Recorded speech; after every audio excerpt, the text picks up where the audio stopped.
Hello friends, welcome to my channel. ഇന്ന് നേന്ത്രപ്പഴത്തിൻ്റെ ഒരു സ്നാക്കിൻ്റെ റെസിപ്പി ആയിട്ടാണ് വന്നിരിക്കുന്നത്. വളരെ കുറഞ്ഞ ചേരുവകൾ കൊണ്ട് ഉണ്ടാക്കിയെടുക്കാൻ പറ്റിയ അടിപൊളി സ്നാക്കാണ്. നേന്ത്രപ്പഴവും അവിലും തേങ്ങയും എല്ലാം ചേർത്തിട്ടാണ് ഇത് ഉണ്ടാക്കിയിരിക്കുന്നത്. കണ്ടില്ലേ, നല്ല സോഫ്റ്റും നല്ല ടേസ്റ്റിയുമായിട്ടുള്ള ഈ സ്നാക്ക് എങ്ങനെയാണ് ഉണ്ടാക്കുന്നതെന്ന് നോക്കാം. അതിനു മുമ്പ് എൻ്റെ ചാനൽ ആദ്യമായിട്ടാണ് കാണുന്നുണ്ടെങ്കിൽ സബ്സ്ക്രൈബ് ചെയ്യാനും ലൈക്ക് ചെയ്യാനും റെസിപ്പീസ് ഇഷ്ടമാവുകയാണെങ്കിൽ ഫ്രണ്ട്സിനും റിലേറ്റീവ്സിനും ഷെയർ ചെയ്ത് കൊടുക്കാനും മറക്കരുത്. അപ്പോൾ ഇതെങ്ങനെ ഉണ്ടാക്കുന്നതെന്ന് കണ്ടിട്ട് വരാം. സ്നാക്ക് റെഡിയാക്കാൻ വേണ്ടിയിട്ട് ഫില്ലിങ് തയ്യാറാക്കി എടുക്കണം. അതിന് വേണ്ടിയിട്ടൊരു പാൻ അടുപ്പത്ത് വെച്ചിട്ട് ചൂടാക്കി എടുക്കുക. അതിലേക്ക് 1 ടേബിൾ സ്പൂണ് നെയ്യ് ഒഴിച്ചു കൊടുക്കുക. നെയ്യിന് പകരം ഓയിലോ അല്ലെങ്കിൽ വെളിച്ചെണ്ണയോ എന്ത് വേണമെങ്കിലും നമ്മുടെ ഇഷ്ടത്തിനനുസരിച്ചിട്ട് ഉപയോഗിക്കാം കേട്ടോ. നെയ്യ് നന്നായി ചൂടായിട്ടുണ്ട്. അതിലേക്കൊരു അല്പം അണ്ടിപ്പരിപ്പ് ഇട്ട് കൊടുക്കുക.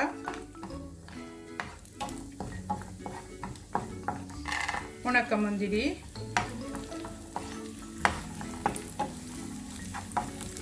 ഇതിലേക്ക് നേന്ത്രപ്പഴം പൊടിയായി കട്ട് ചെയ്തത് ചേർത്ത് കൊടുക്കുക. 2 നേന്ത്രപ്പഴം കട്ട് ചെയ്തതാണ്. ഇതിന് ചെറിയ തീയിലിട്ടിട്ട് വാട്ടിയെടുക്കുക. പഴം വാടി വന്നിട്ടുണ്ട്. അതിലേക്കൊരു 1 കപ്പോളം തേങ്ങ ചേർത്ത് കൊടുക്കുക.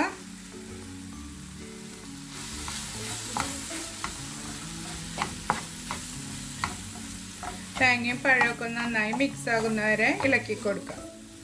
ഒരു 1/4 ടീസ്പൂണ് ഏലക്ക പൗഡർ. ഞാൻ ഏലക്കയും പഞ്ചസാരയും കൂടിയിട്ട് പൊടിച്ചെടുത്തതാണിത്.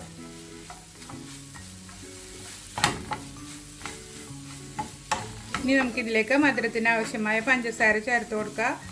പഞ്ചസാരയും ചേർക്കുക, നിങ്ങൾക്ക് വേണമെന്നുണ്ടെങ്കിൽ ശർക്കരയും ചേർത്ത് കൊടുക്കുക കേട്ടോ. ഞാനിപ്പോൾ ഇതിലേക്ക് പഞ്ചസാരയാണ് ചേർക്കണത്.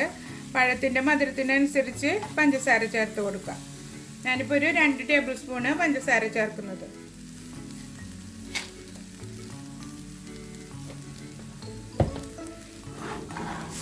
പഞ്ചസാര നന്നായി മെൽറ്റാവുന്നവരെ ഇളക്കി കൊടുക്കുക. പഞ്ചസാര നന്നായി മെൽറ്റായി വന്നിട്ടുണ്ട്. പഴമൊക്കെ നന്നായി വെന്ത് ഉടഞ്ഞ് വന്നിട്ടുണ്ട്. ഇനി നമുക്ക് ഇതിലേക്ക് ഒരു സാധനം കൂടെ ചേർത്ത് കൊടുക്കണം. ഒരു 1/4 കപ്പോളം അവില്.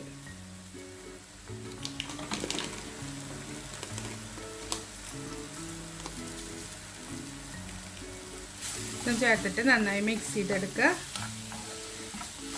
നമ്മുടെ ഫില്ലിങ് റെഡി ആയിട്ടുണ്ട്. ഇനി ഇത് ഒന്ന് തണുക്കാനായിട്ട് മാറ്റി വയ്ക്കാം.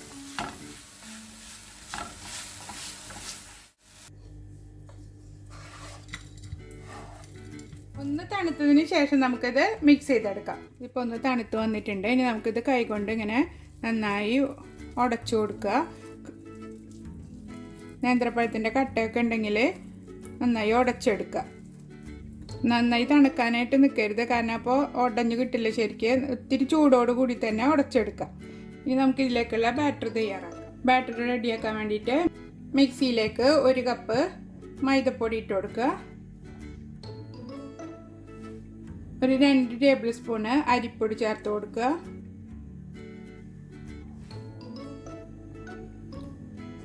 ഒരു ടേബിൾ സ്പൂണ് പഞ്ചസാര. ഇതിലേക്ക് ഒരു ചെറിയ പഴം കട്ട് ചെയ്തത് ഇട്ട് കൊടുക്കുക. ഞാനൊരു ചെറിയ നേന്ത്രപ്പഴമാണ് കട്ട് ചെയ്തെടുത്തിരിക്കുന്നത്. അത് ഈ ബാറ്ററിൽ പഴവും കൂടി അരച്ചിട്ട് ഉണ്ടാക്കുമ്പോൾ ഒരു പ്രത്യേക ടേസ്റ്റാണ് നമ്മുടെ ഈ സ്നാക്കിന്. ഒരല്പം മഞ്ഞൾപ്പൊടി, പാകത്തിനുള്ള വെള്ളം ഒഴിച്ചു കൊടുക്കുക. നമ്മുടെ പഴംപൊരിയൊക്കെ ഉണ്ടാക്കുന്ന അതേ ഒരു തിക്നെസ്സാണ് ഈ ബാറ്ററിന് വേണ്ടത്. ഒരല്പം ഉപ്പും ചേർത്തിട്ട് ഇത് അരച്ചെടുക്കാം. നമ്മുടെ ബാറ്റർ അടിച്ചെടുത്തിട്ടുണ്ട്. ഈ ഒരു തിക്നെസ്സിൽ അരച്ചെടുക്കണം. ആദ്യം തന്നെ ഒരുപാട് വെള്ളം ഒഴിക്കരുത്. ഒരു 1/2 കപ്പ് വെള്ളം ഒഴിച്ചിട്ട് അടിച്ചെടുക്കുക. തിക്നെസ് നോക്കിയിട്ട് ബാക്കി വെള്ളം ഒഴിച്ചു കൊടുത്താൽ മതി. കണ്ടില്ലേ, ഇനി നമുക്കിത് ഫ്രൈ ചെയ്തെടുക്കാം. അതിന് മുമ്പ് നമ്മൾ റെഡിയാക്കി വെച്ചിരിക്കുന്ന പഴത്തിൻ്റെ കൂട്ട് നമുക്ക് ഇഷ്ടമുള്ള ആകൃതിയിൽ ഷേപ്പ് ചെയ്തെടുക്കാം. ഞാനിപ്പോൾ ഇത് ബോളാക്കിയിട്ടാണ് എടുക്കുന്നത്. നിങ്ങൾക്ക് വേണമെങ്കിൽ ഉന്നക്കായയുടെ ഷേപ്പിലെടുക്കുക, അതല്ലെങ്കിൽ കട്ട്ലേറ്റിൻ്റെ ഷേപ്പിൽ പരത്തിയെടുക്കുക. അതൊക്കെ നമ്മുടെ ഇഷ്ടത്തിനനുസരിച്ചിട്ട് ഷേപ്പ് ചെയ്തെടുക്കാം. അപ്പോൾ ഞാനെല്ലാം ബോൾസാക്കി എടുത്തിട്ടുണ്ട്. ഇനി നമുക്ക് ഫ്രൈ ചെയ്തെടുക്കാം. ഞാൻ പാൻ ചൂടാക്കിയിട്ട് ഓയിൽ ഒഴിച്ചിട്ട് നന്നായി ചൂടാക്കി എടുത്തിട്ടുണ്ട്. ഇനി നമുക്ക് ഓരോ ബോൾസ് ഈ മാവിൽ ഡിപ്പ് ചെയ്തിട്ട് ഓയിലിൽ ഇട്ട് കൊടുക്കുക. ഓയിലിടുമ്പോൾ ഫ്ലെയിം നന്നായി ചെറുതാക്കി വെച്ചിട്ട് ലോ ഫ്ലെയിമിലാക്കി ഇട്ടതിന് ശേഷം ബോൾസുകൾ ഇട്ട് കൊടുക്കുക. പൊട്ടിപ്പിടിക്കാത്ത രീതിയിൽ ഇട്ട് കൊടുക്കണം, അല്ലെങ്കിൽ വേർപ്പെടുത്തി എടുക്കാൻ ഭയങ്കര ബുദ്ധിമുട്ടാവും. അതുകൊണ്ട് ഒരുമിച്ചല്ലാതെ നീക്കിയിട്ട് ഇട്ട് കൊടുക്കുക.